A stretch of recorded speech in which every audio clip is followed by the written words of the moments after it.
Chris Lujan here, about to make a pizza dough for you. Now I've made 2 already today. Figure on this last one, show you what's what. And let me tell you, the dough that I just made, it feels so good. And that's kind of what we're going for. We're going for the feel. I guess I should take this towel off of my microphone. We're making a pizza dough.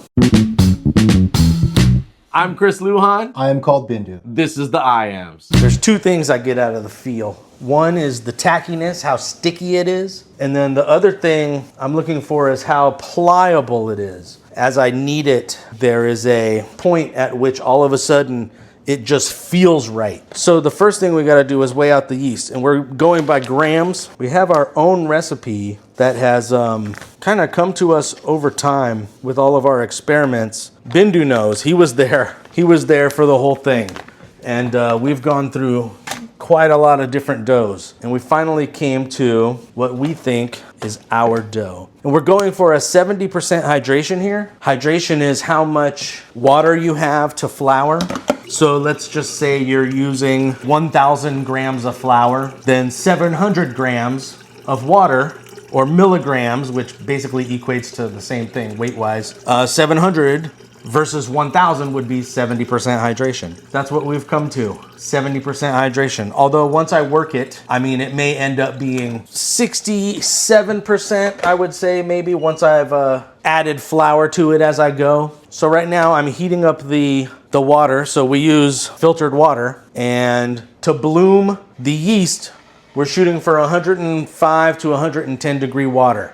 So I'm just heating it up in an electric tea kettle. And once we get to 108, I yank it off, and then we bloom this yeast. All right, so we're at 108 degrees. 2 grams over target, that's fine. Now we will put our yeast in here and give it a little stir. Everyone I see doing this does it with their fingers, so I'm doing it with my fingers. Stir it, get it really dissolved into there as much as I can. And we'll leave that in the foreground while we add our flour here. That's just 5 grams over, so we'll go with that. We'll set this aside because we will use that as we need. Get it, as we need, blah, blah, blah. Now we will do the salt, and then there's your 4 ingredients. So there's your 4 ingredients for your pizza dough: yeast, water, flour, and salt. So now we wait for this to bloom. Now I should get one of those KitchenAid stand mixers. Right now I'm doing 3 doughs. This is what I would say is a dough, a bulk dough. And then I will cut this into 6 individual doughs, which, let's see if I could remember to film myself doing that as well. So having to do this, I've been doing this for about an hour and 10 minutes maybe so far. So I've made 2 already that are proofing on the counter right now. In an hour, I will divide them up into individual doughs, ball them up, put them into their own containers, and then throw them in the refrigerator overnight for the pizza event tomorrow.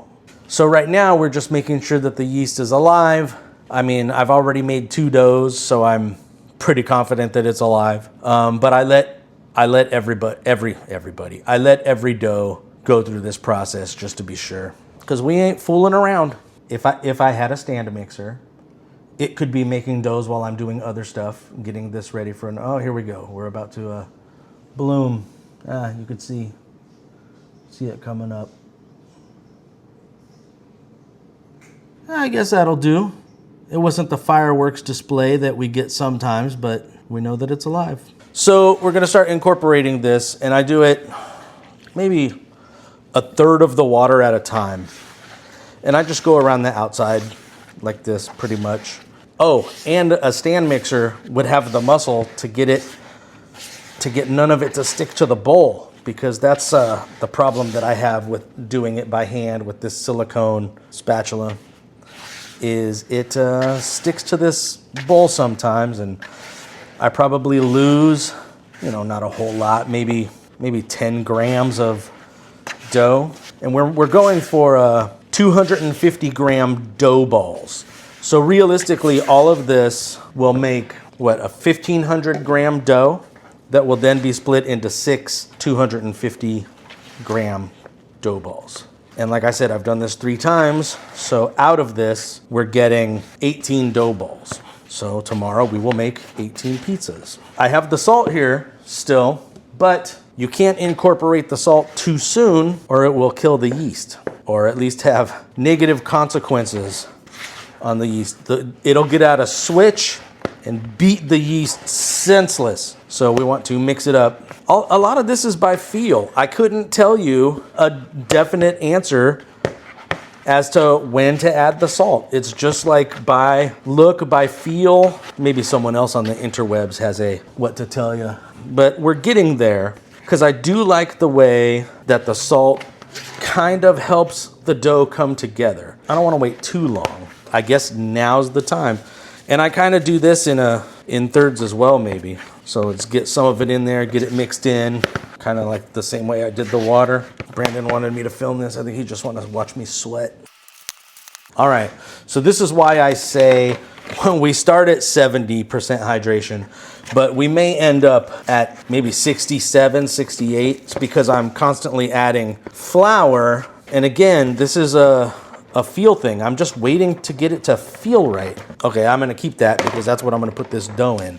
Like I said, we start at 70, but because I keep adding flour like that, we probably end up at 68, 67 or 68% hydration. And we'll see how much flour I have to add, because for me, it really is a feel thing. And the two things I'm looking at are the tackiness and like basically like how hard can I push into it? What's it feel like? Sorry, Maceo decided to come get the loudest thing on earth, some aluminum foil, or aluminium for my overseas friends.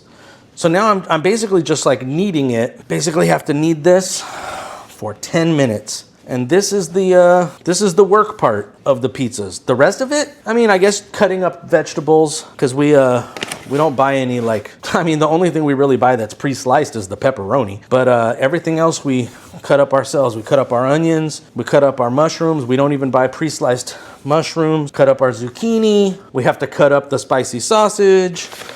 You know, the only thing we're not cutting up, I mean, I guess I don't have to cut up spinach. We do buy spinach that's already, you know, in a handy dandy container. Cutting up vegetables, and we have to caramelize onions for one of the pizzas, one of the specialties, the maestro. That's the work part. The rest of this has just been pure enjoyment. Making the pizzas, I mean, pure enjoyment, I could say, now that we have figured out our dough recipe. Before that, it was a lot of trial and error, and some good times, some bad times.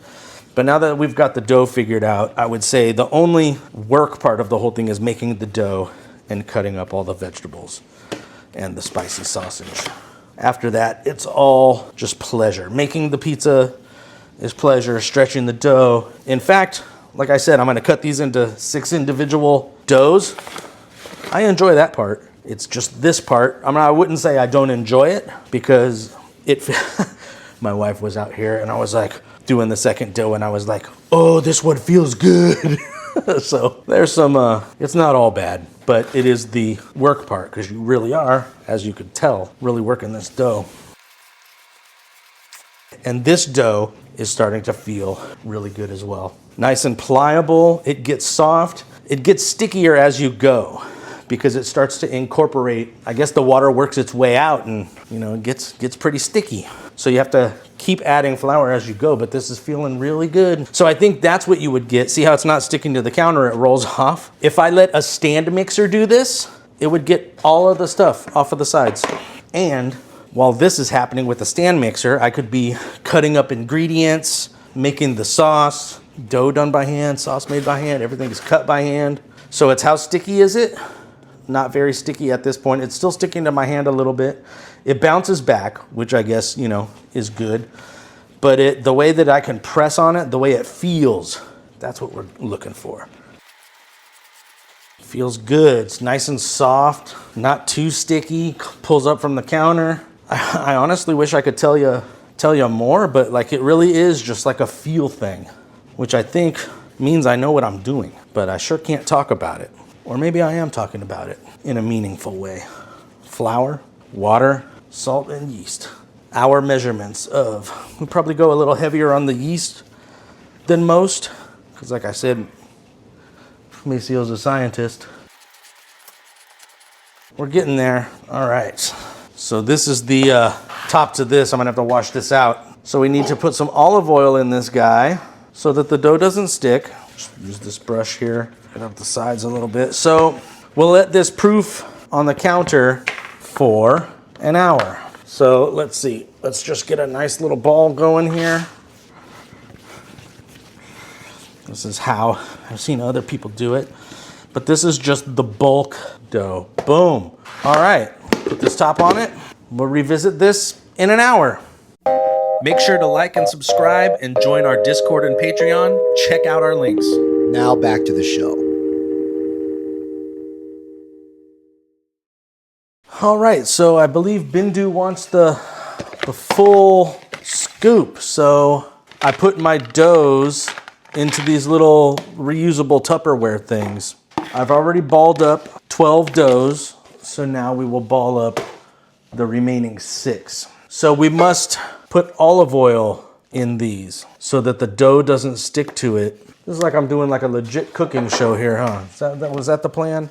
I just used this little silicone brush to spread the oil around. Otherwise, if I try to roll a ball around, it never seems to work so well. And if I just like swirl the olive oil and do like a spiral all up and down the sides, I feel like it's way too much olive oil. So I've just been putting a little bit in the bottom, just coating the sides. All right, let's get cracking. So I basically have this dough. So last time you saw it, I just put it in here. Now it looks like this. As you can see, it's grown quite a bit. So I'll just use the bottom of this. This will come out, boom. And we're basically just going for 250 gram dough balls. So I just use this and chop away at it. 254, let's just go with that. See, it's perfect. And so here's the technique. I'm basically taking it and I'm folding it inside of itself. And once I get it like here where I've got a nice ball, then I count 20. So 2, 3. So I've got it like this right now, and I've got this like kind of a weak seal. So I just use this and I go underneath it a few times till I feel like I've got myself a nice little ball. Then I drop it into the container and repeat. By folding it in on itself, you are creating the gluten structure. Before, when I was doing it, I was grabbing too much of the top of the ball and I was basically tearing it. And I did so much research and realized that I was grabbing too much of the top of it and spreading it out. You just want to grab the sides and you're tucking it into itself and creating this beautiful gluten structure. And then see, like this one, 247. You got ones that are 253, 247, close enough. Rustic.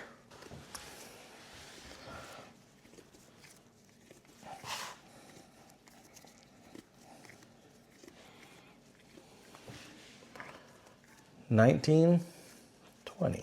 Good enough camera angle, huh? In squeezing this, you could feel a little bubbles popping as it is fermenting. Another tip that you should know. As I put this in the container, we have a top, right? This is the top. We put it in the container, it remains the top. When we make the pizza, the top becomes the bottom. The bottom becomes the top. Lots of little secrets. These all feel really good. All 18 doughs. This is the last one right here, dough ball number 18. I made them in 3 batches, so I keep them in order in the refrigerator to make sure that we're taking out the right ones first. That's how legit we're trying to be here. So I'll just take some of the olive oil that is taken rest at the bottom in the corners and kind of sweep it over the top of these, because these will grow. They'll get nice and bubbly, nice and fermented, and they will taste delicious. We're not messing around here. All right, so then I take these and I just top them off. They go in the refrigerator for 24 hours, and then tomorrow we will have some amazing pizza. If I remember, I'll show you how to make the sauce. All right, so since we're recording the process, let's make a sauce. So I use this Bianco di Napoli, these tomatoes, organic, vine-ripened, California-grown, whole-peeled tomatoes with basil. Chris Bianco is the pizza. He's on the He's one of my pizza heroes, let's say that, amongst 3 pizza heroes. Chris Bianco, Tony Giamnani, I can never say his name right, and Mark Iacono. So we'll just drop these in here. Last time we did the pizza thing, I had to make a sauce mid-pizza thing. So we'll just go ahead and make, I guess, what I would call 2 batches of sauce right now. Let's let nothing go to waste here. Like I've said before, a lot of this stuff is by either feel or taste. So this one, you've got a little bit of both. You've got how does it taste, obviously, but you also have the consistency of the sauce. How silky is it versus how, what would be the other word? Anyways, and typically, like I said, I make 1 at a time, so we'll go a little heavy on this olive oil right now, knowing that this is 2 sauces. And we've got a bunch of basil here. This is basically the 3 ingredients of the sauce is Chris Bianco, tomatoes, fresh basil, and olive oil. We may add some salt to it depending on the taste. I don't think I added salt the last time, and it was fantastic. So it really is about tasting it. So I use an immersion blender, and here we go. Let's make some sauce. So last time we did the pizza event, the first sauce was more smooth, and the sauce that I made halfway through was a little bit more chunky, and I think I preferred it a little more smooth.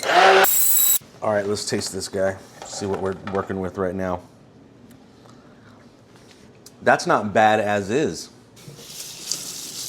Rinse the spoon off here so you don't see me double dipping it, but I don't know if this needs anything else. I think I like it. I think I'm just gonna leave it just like that. I think I did a good job right off the bat. So we are, what is it, 9:30 in the morning? We are 8 hours away from making our first pizza today. That will give this plenty of time to marinate, to marry all these flavors together. And there you have it. That's the sauce.